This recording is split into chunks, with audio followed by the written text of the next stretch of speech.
My biggest fear would be when the first comes and I don't get the rent. I found that my tenant had dumped concrete down my toilet. Can you believe Fair Housing fined me $5,000 for that? How do you onboard your tenants? What do you do?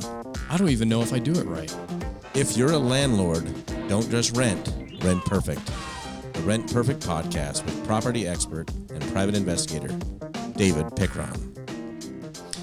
Well, we're glad you're here. It is another episode of the Rent Perfect podcast. They just keep coming, Scott. It's like a train that won't stop It just rolling. won't stop. Yes. Stuff just keeps coming in. And, you know, the more we're updated and the more information we have as landlords, especially in today's tumultuous times, the better we can position ourselves to really raise that bottom line and have less headache. Scott Aubrey, thanks for joining us today. Hope your day is going well. Vice President of Rent Perfect. Yeah, it's great. And if we don't remember, click the link, subscribe.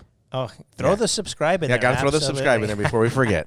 We're old, we forget these things. Scott, you know, I love when you're on here because you really, you're a big part of Rent Perfect, what we do in our messaging. And you're also, a lot of people don't know, you've been on the podcast quite a bit, but you're an ex-real estate agent. Right? Yes, I'm a recovering real estate agent. I go to the meetings. Yeah, Realtors Anonymous, yeah. And I won't make fun of it. Yeah, I've been out of that game I was in it for 13 years. Yeah. Been out for 14. So I'm on the other side of it, but I do have a lot of experience in that side of things. So awesome. Well, I know you're a landlord, and also your wife constantly is helping people design homes and is a designer. So there's a little bit about Scott this morning. But Scott, last night I'm at a little kid's birthday party. Majority of kids showing up, 3, 4 years old, and so they kind of do a lot of the traditional birthday type of stuff, and we go through Duck, Duck, Goose, and, you know, I was waiting for when the Call of Duty came out. Yeah. And, you know. But, pinning tails on donkeys, yeah, that we kind quite, of stuff. we quite couldn't get to the fun stuff. So, but they went to the game Musical Chairs. Do you That's remember a throwback. that game? Oh, yeah, that's a throwback. Did you ever play Musical Chairs? Many, many moons ago, yes. I just don't think the kids nowadays are playing musical chairs. No. It's hard to stop your iTunes from playing.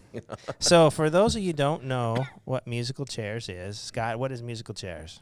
Well, I mean, in essence, you have a number of contestants, let's say 10 contestants. You have 9 chairs. Okay. In a circle, you walk around, and as soon as the music stops, those 10 people look to occupy the 9 chairs. There's always the one man, odd man out. So that person's eliminated. And then he's out. Yep. He's done. And then you take it down to 8 chairs and 7 chairs and so on. Okay. Well, while this was going on last night, you know, I was as engaged as I could be. Yes. But my mind starts wandering, and I start thinking, you know, today is April 2nd, 2021. They just continued the eviction moratorium till June. We hoped it was an April Fool's. Yeah. But it was not. It was not. Yeah. So they extended it to June 30th. Their reasoning was that there's a lot of money coming landlords' way to pay for people's past due rent, and that they just didn't have enough time to get it out. I question that because PPP money last April and May got out within 4 weeks to companies. When they really wanted to get it done, they got it done. They've had now a year and 3 months to get landlords paid, and they're still struggling to find the channels, right? And so I don't think they really took us into consideration at the very beginning. And then I think they made such a big mistake in digging these people in such a hole. Now they're scrambling to get the money. So I think the big push was, you know, you had 3 judges come out last month and say, this eviction moratorium is unconstitutional. And so I think that they were just like, you know, just give us 3 more months to get this money out to landlords. And then I honestly I'm going to predict right here that we're going to be done. I think it's going to be done June 30th. There's just the appetite there.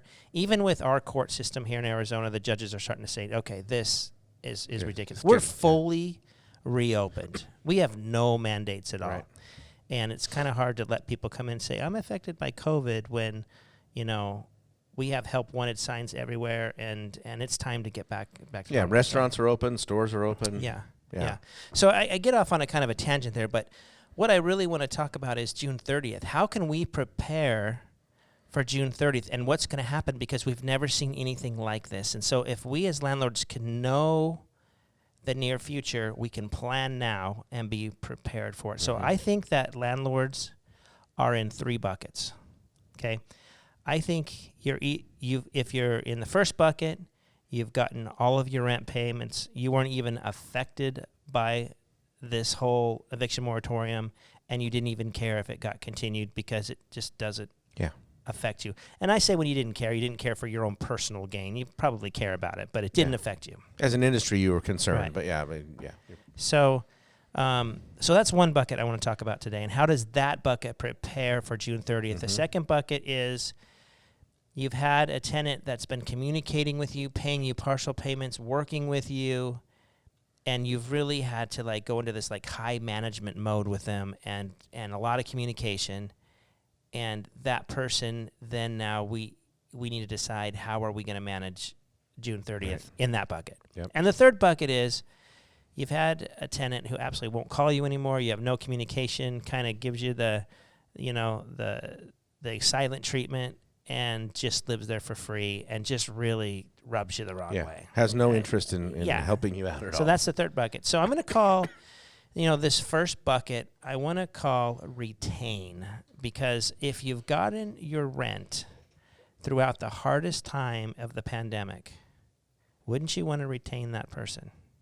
Yeah, I mean, if you've got someone who you've had a successful, as we talk about, a business relationship with for the last year or multiple years, absolutely you want to keep that person in your property. So when this musical chairs ends June 30th and everybody changes, why do I think that somebody who paid you rent through these toughest times might be leaving you? And that is because there's going to be a ton of homes open. People are going to give concessions, maybe a month's free rent, maybe, because when there's a lot of rentals that dump onto the market at the same time, people start getting desperate to get their mortgages covered. And so if during, a year's a long time, did your residents have another child? Are they pregnant? Did they get laid off? Are they getting a better opportunity across town? There's all kinds of decisions in people's lives. And if you were good and you made it, and you made all your rental payments, you know you can leave and go somewhere else because you're going to have good rental verification, good credit, good. So how do we retain these guys?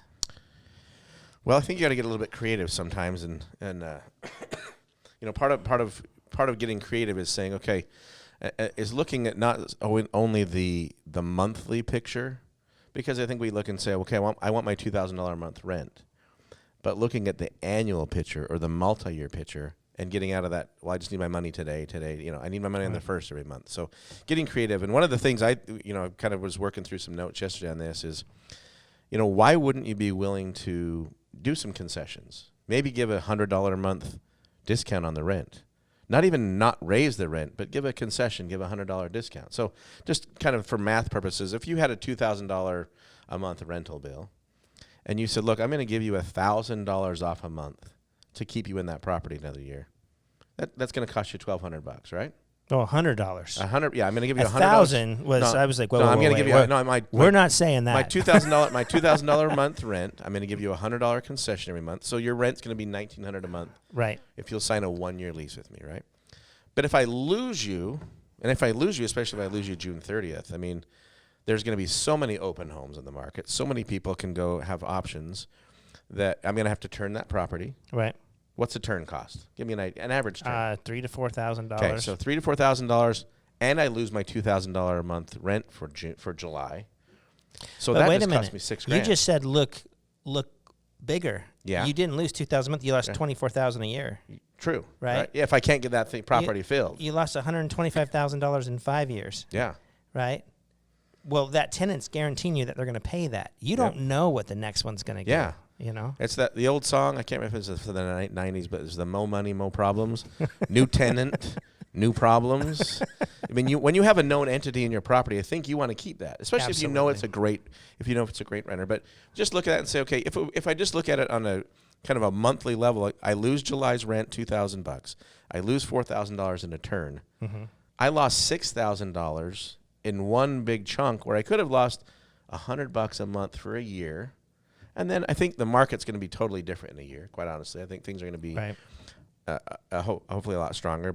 And while it seems counterintuitive to say, well, I'm going to give money away, to save money, but it really does work that way when you look at the math. So for me, Well, and I think the tenant's going to see that as just a thank you.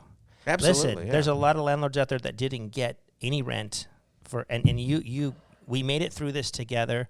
This is a thank you to me, thank you to you. But in order to get this, I need you to sign a year's lease. I need to sign, seal the deal to make sure that you stay. I mean, I was kind of brainstorming yesterday on, okay, what kind of incentives would I give to my great tenants? Maybe I buy them a water park pass for their kids for that year. Hey, sign a 1-year lease. I'm going to give you a family pass to the zoo or to the water park or to, I'm going to treat you to dinner one night a month on me. Right. I'm going to give you $100 credit to whatever restaurant you want. I mean, there are ways that you can incentivize that don't seem weird, but I think you really remove all stops in order to retain that great tenant, for sure.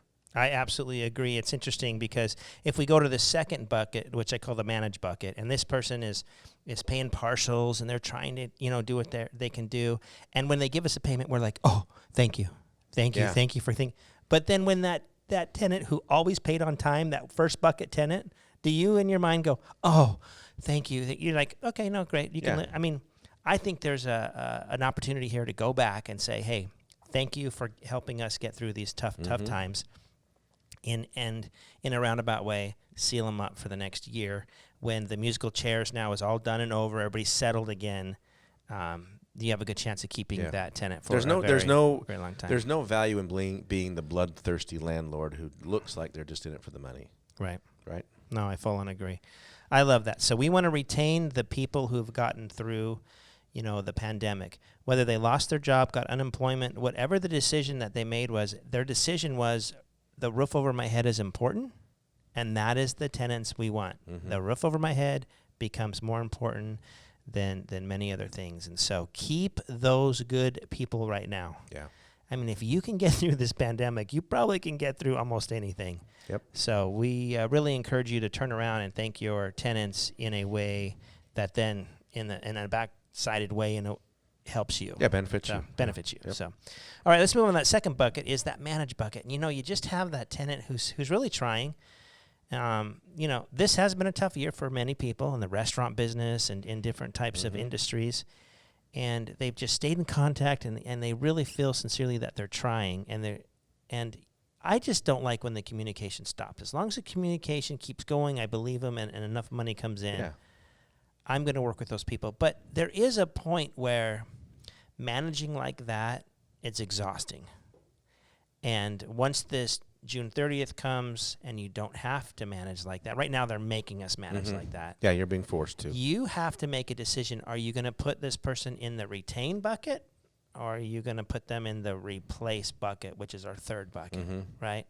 So that middle one, it's kind of like when we do our background checks, we have approved and we have denied. Those are easy decisions. It's this conditional in the middle that we kind of like have to weigh factors and how long have they been there? Are they going to recover? There's so much information in these manage people that you're going to have to decide, is it worth continuing to manage like you have been? Because remember, rental behaviors are like this. If I let you get away with something once, you're going to get away with it 2 times and 3 times. We're setting these expectations. Well, we've just set expectations for this middle bucket person to kind of pay when they can, just talk to us. But the reality is the only reason that we've allowed that behavior is because we have to by the federal government. So I personally, if I had that tenant, I'm going back to setting my expectations, sitting them down and saying, okay, we're going back to normal. Yep. If rent's not due on the 1st, there's late fees, and then we're going to go through the process. No more partials, no more, we're done. You got that for a year, we're resetting. Yeah, and I think that's important, that you actually have a physical meeting to reset with them. Right. Not just hey, things are going back to the way they were. No, let's sit down and really almost renegotiate the lease, right? And renegotiate our relationship, because things have changed. And I think we're redoing the lease in bucket 1 in the retain. I think you redo the lease in bucket 2 and manage, and kind of like do the reset. Yeah. Okay. So now you're going to tell me in the next couple months what bucket I need to move you into. Should I retain you or should I replace you? And that's going to be, in your tenant's control, that's no longer my decision. Yep. So I think that's how you prepare if you have somebody who's in bucket 2. Bucket 3, the replace bucket. And this is tough to deal with. This is going to cost you money. This has cost you money. It's painful. But sometimes just to cut the cord and move forward is the best way to do it. And so if you've had that tenant in there that just hasn't communicated, the minute June 30th hits, Now, in the eviction moratorium, it doesn't say, and every state handles this different, so you definitely want to go to your attorney. I'm not going to give you any legal advice. I'm not an attorney. Go to your attorney. But if June 1st is the start of the rental period that you can start the eviction process, you're going to need to start that even before June 30th, because June 30th is just when can the constable or sheriff come out and physically remove them. You can get that eviction started before June 30th. You don't have to wait till June 30th to start. That's good information. So because I think this is going to end June 30th, and there might be people out there saying, David, you're up in the night. Yeah. I mean, it's just never going to end. There's people out there, and sometimes I think the same thing, Yeah. but I can just feel it. I can just feel that it's changing. So start your legal process, as quickly as you can. If you're in a state that takes 3 months to do an eviction, start it now. But go to your attorney and say, listen, I've got to get these guys out. But here's the big problem that you have to really think about after June 30th. How many people are going to be out in that rental pool that have been evicted, that were in that replace bucket for all these landlords? Who's your next guy going to be? Yeah, it's kind of a tainted pool, I think. It's really, Yeah. I mean, now more than ever, proper screening and proper vetting is going to be hypercritical. Right. So if you're going to have to go replace, I would say review everything that you have. Review your process. Review your criteria. Review how you're screening. Review everything you're doing, and just almost you restart as a landlord. Throw all the bad habits away. Throw all the laziness away, because the reality is if you find another tenant that's going to put you through the same thing and you have 2 in a row, you might not mentally survive this game. Yeah, financially or mentally, sir. I mean, how crazy can that be? Yeah. That you start having too bad of situations as a landlord, you're not going to be a landlord very long. These guys will move on. Some of them will clean up their game. Some of them will continue the same behavior. You just got to make sure you protect yourself as much as you can. And you can do everything perfectly and still have a problem. Someone gets cancer. Someone goes through. There are life challenges out there that we cannot predict, but we have got to do everything we can to give ourselves the best opportunity to get paid and get back to normal. And sometimes that's removing all the chairs from the musical chairs game, so no one's got somewhere to sit down. Shut the music off for a second. Yeah, the game's over. We're going to something else, right? And kind of bringing a new group of people in to go, okay, now we're going to put the chairs back out and figure out who's going to land where. Right. Yeah. So now we throw away musical chairs. We go to duck, duck, goose, right? Yeah. And the bad tenants were going duck, duck, and we find the good one, goose. Yep. And let's move them in. That's a great way to do it. Well, we're throwing some throwback games in with you today. It's kind of fun to kind of reminisce before we had the Nintendos and the Xboxes, and we played outside, Scott. Yeah. Came in when it was dark. Yeah, it doesn't happen. Yeah. No one had phones. No one knew where we were. Right. Those were the good old days. Well, we hope you enjoyed this episode of the Rent Perfect podcast. Remember to subscribe so you can get all the latest podcasts that we're releasing.